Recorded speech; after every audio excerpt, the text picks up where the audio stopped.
What's up, Space Pirates? I am the captain of the Fandom's Revenge, the Dread Pirate Dr. Disaster, and today we have to discuss the Marvel's box office so far. And more specifically, we are going to talk about just how much money Disney is going to lose on this film because they chose to push their woke agenda over what the fans actually want. It's not about money, it's about sending a message. Everything burns. As we can see from the headline of this article here from Bounding Into Comics, the Marvels keeps getting embarrassed by its box office results. For those listening, the headline says, The Marvels shatters another MCU record, posts worst first Monday box office gross in MCU history. Now, the director of the film is busy blaming all of its failures on sexism, racism, and everything else, and I keep hearing excuses from Disney defenders that this film would have done so much better if not for the writers and actors strike which prevented Brie Larson and her co-stars from promoting the film sooner. Of course, Disney is so proud of the job that Brie Larson is doing of promoting the Marvels that they went and had my video showing her cringe-ass interview with Jimmy Fallon taken down with a copyright claim. I don't believe you. Yeah, it's pretty hard to take these idiots seriously when they try to defend the Marvels these days. But one thing none of them are doing this time around is defending the movie on the basis that it isn't actually a flop. And that's quite a development, really. Keep in mind, I had people in my comment sections arguing like hell with me during the Indiana Jones Dial of Destiny fiasco this summer, trying to tell me that that film was actually making them money.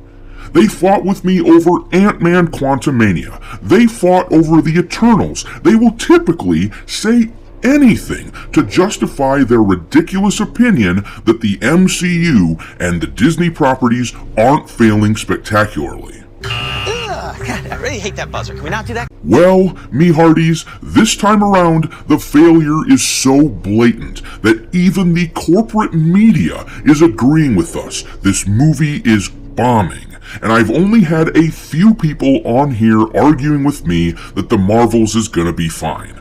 Those people have mostly shut up by now, so the only thing to do is see how bad the damage is. We, in this video, are going to delve into the dollars and cents of the film to see what it cost Disney to make and promote. I've heard a lot of people throw out incorrect numbers, and I want to set the record straight. So we are going to make an educated guess as to how much money this film will take in at the box office, and then see how much Disney is likely to lose on this venture. What is this? What is this? Where's all the money? Spoiler alert, if I were a Disney investor, I'd be pissed about all this. As someone who hates the company, however, I'm wildly amused at Disney's incessant failings. I enjoy being like the guy in Happy Gilmore whose literal job is to stand behind Disney, making fun of them, hopefully causing them to crash and burn even faster. You will not make this putt, you jackass!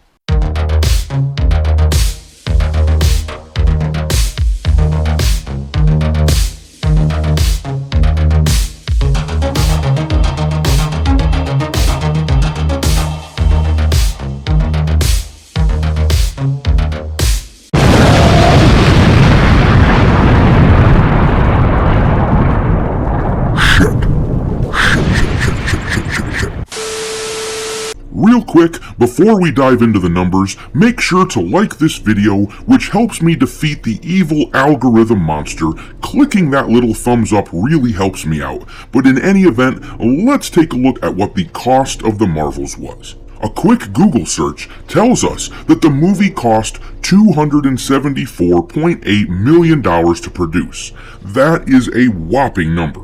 And keep in mind that it is not factoring in promotional dollars, but $274.8 million isn't completely accurate either, and we want to be as fair and objective as possible. According to this article by Collider, with the link in the description, Disney actually got a credit back from the UK for doing their filming in that country. How big was the credit? Well, the article reads, the budget for the Marvels got quite a big payoff from filming in the UK versus the US. According to Forbes, the film was awarded a $55 million subsidy from the United Kingdom, bringing their already extreme budget down a bit. Governments give subsidies to encourage major filming to occur in their location in order to give locals jobs, not just on the film set, but off as well. It serves as an overall boost to the economy, even temporarily. So with this in mind, if we subtract the $55 million from the original spend of $274.8, we get a leftover amount of $219.8 million production budget by Disney. I've seen lots of people cite the $274.8 million number incorrectly, and we have to call that out and make sure we aren't using incorrect figures. I know that lots of people are speculating that the budget is much higher, but trust me, we have no need to make any guesses, we have no need to obfuscate the truth in order to make our point. Oh, that's gonna hurt! The pain that Disney is feeling on this movie is monumental, I assure you. With that in mind, let's talk about promotional costs. Once again, a quick Google search gives us an idea as to how movie studios decide what to spend on their promotion. It says here, if a movie has a production budget of $100 million, the marketing costs can range anywhere from $50 million to $150 million. That's right, some films end up spending more on marketing than the movie's actual production. But I have heard many times that the rule of thumb these days for a major studio release from the likes of Disney is a flat $100 million, so we will round down and use that number. If we add $100 million to the production budget, we are at a total spend of $319.8 million. That means that in order to break even on this film, the movie will have to at least double that figure. The reason behind this, and the die-hard Disney shills refuse to acknowledge this fact during arguments on a routine basis, but the reason that Disney has to double the number is because movie theaters take approximately half the box office haul in order for them to make money as well. They don't just put Disney movies in the theaters for free. They take half the box office. That means the Marvels will have to make a whopping $639.6 million at the box office to break even. That is a massive number that will simply not happen. In fact, let's dive into the numbers and hazard a guess as to how much this movie will make in the long run. We can use a couple of this film's contemporaries in order to gauge roughly how well this movie will do at the box office. Earlier this year, The Flash was released and made a pathetic $55 million on its opening weekend. It ended up with approximately $270 million globally by the end of its run. Blue Beetle also came out earlier this year and opened with an even more pathetic roughly $25 million. The Marvels opened with about $46 million domestically, placing it somewhere in between those two aforementioned films. I think that I'd guess that since The Marvels has more name recognition than the likes of Blue Beetle, I would guess that it will end at about $250 million. Now, if that is the case, then Disney will feel this one for a long time, because let's break down the math. If Disney takes home half of that $250 million, then they are left with $125 million that they made on a total spend of $319.8 million. That gives them a loss of just under $195 million. That's Spicy meatball! Those numbers are simply too big for my mind to even properly fathom. Needless to say, it is an awful lot of moolah.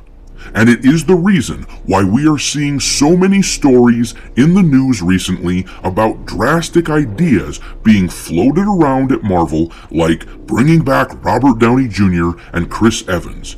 Yesterday, you may remember, we discussed the rumor that Kang was being replaced with Doctor Doom.